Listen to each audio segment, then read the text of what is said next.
পুনৰ বহিৰাজ্যত দলগাঁৱৰ যুৱকৰ মৃত্যু বিদ্যুৎস্ফীত হৈ দলগাঁৱৰ যুৱকে হেৰুৱালে প্ৰাণ পেটৰ তাৰণাত কেৰালাত কাম কৰিবলৈ গৈ নিহত দলগাঁৱৰ যুৱক ৰফিকুল অসম চৰকাৰৰ শ্ৰদ্ধাঞ্জলি আঁচনিৰ যোগেদি মৃতদেহ লৈ আহে স্বগৃহলৈ অসম চৰকাৰ দৰং জিলা প্ৰশাসন আৰু দলগাঁও আৰক্ষী থানাৰ আৰক্ষীয়ে কৰা সহায়ৰ বাবে কৃতজ্ঞতা স্বীকাৰ পৰিয়ালৰ দৰং জিলাৰ দলগাঁও থানাৰ অন্তৰ্গত ২ নং শিয়ালমাৰী গাঁৱৰ ৰফিকুল ইছলাম নামৰ এজন লোকৰ কেৰালাত মৃত্যু হোৱা খবৰে গাঁওখনত শোকৰ ছাপ পেলাইছে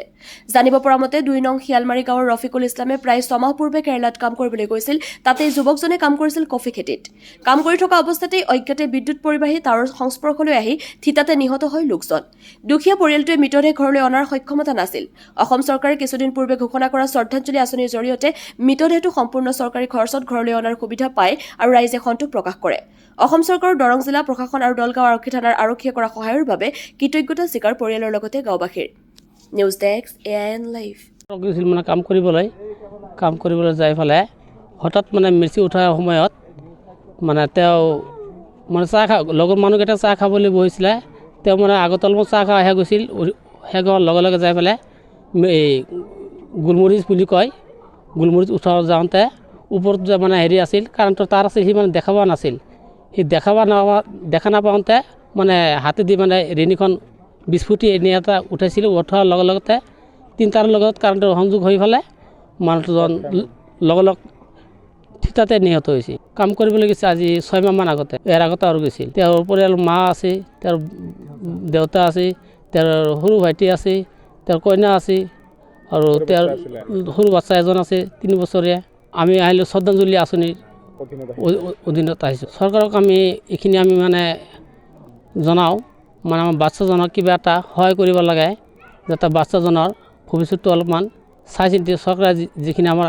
সাহায্য কৰে আৰু আবুল আলী রফিকুল ইসলাম কর্ণাটক কাম করুন যাওঁতে মানে কাম করে থাকোঁতে আপনার এই বাগানত গেলে কফি বাগান গেলে এই জগলা মানে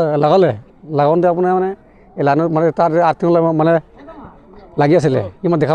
দেখা মানে নাছিলে লাগাওঁতে মানে জগলা লাগাওঁতে মানে পৰি গ'ল পৰি কেনে শ্বৰ্ট খাই মানে পৰি গ'ল মানে পৰি ইণ্টেকাল হয় আজি ঘৰ পেলাই কিনে চৰকাৰে যে আমাক সহায় কৰিলে আৰু চৰকাৰে আহ্বান জনালোঁ আমি আমাক যদি কিবা সাহায্য কৰে মোৰ বাচ্চা এটা আছে তিনিটা আছে আমাৰ কিবা চৰকাৰে আমি এইটো আহ্বান জনালোঁ যে আমাক কিবা সাহায্য কৰে আৰু সহায় চাওঁ আৰু বিশেষকৈ ক'ব লাগিব অসম চৰকাৰে যিটো মানে শলাগ ল'বলগীয়া এটা পদক্ষেপ সেইটো হ'ল শ্ৰদ্ধাঞ্জলি যিটো মানে এটা আঁচনি এই আঁচনিৰ জৰিয়তে এই মানুহখিনি যি মানুহজন মানে আপোনাৰ বিদ্যুৎ স্পষ্ট হৈ কৰ্ণাটকত শেষ নিশাস ত্যাগ কৰিলে সেই মানুহজন অতিকৈ দুখীয়া ঘৰৰ মানুহ এই মানুহজন যদি এই আঁচনি যদি নাথাকিলে হয় অসম চৰকাৰৰ তেতিয়াহ'লে এই মানুহজনৰ কাৰণটো বহুত মানে এটা অসুবিধাৰ সন্মুখীন হ'ব লগা হ'লেহেঁতেন এক কথা যদি কওঁ এই মানুহটো আনিব পৰা নগ'লেহেঁতেন কাৰণ এই ঘৰৰ মানুহখিনি একেবাৰে আৰ্থিক দিশত একেবাৰে দুৰ্বল সেই হিচাপে অসম চৰকাৰৰ যিটো এটা মানে আঁচনি এই আঁচনিৰ কাৰণে আমি অসম চৰকাৰক গাঁওবাসীৰ হৈ মই অসম চৰকাৰক ধন্যবাদ জ্ঞাপন কৰিছোঁ কৃতজ্ঞতা জ্ঞাপন কৰিছোঁ তেওঁলোকে যিটো এটা মানে আঁচনি গ্ৰহণ কৰিছে এই আঁচনি অতিকৈ দলগাঁও আৰক্ষী থানা যথেষ্টখিনি সহযোগ কৰিছে আৰু এই অঞ্চলৰ যিসমূহ মানে সাংবাদিকসকল আছে তেওঁলোকেও বহুখিনি এই ঘৰৰ মানুহখিনি সহযোগ কৰিছে আৰু দলগাঁও থানাৰ যিসকল বিষয়ববী আছিলে তেওঁলোক ইয়ালৈ আহিছিলে আহি পেলাই তেওঁলোকৰ যিখিনি মানে অফিচিয়েলি যিখিনি কাম আছিলে তেওঁলোকে কামখিনি কৰি গৈছে নিশ্চয়কৈ এইটো আৰু ধন্যবাদ জ্ঞাপন কৰিবলৈ আমি গাঁওবাসী তেওঁলোকৰ ওচৰত কৃতজ্ঞ হৈ ৰ'ম যিকোনো খবৰৰ বিজ্ঞাপনৰ বাবে যোগাযোগ কৰক 7896121996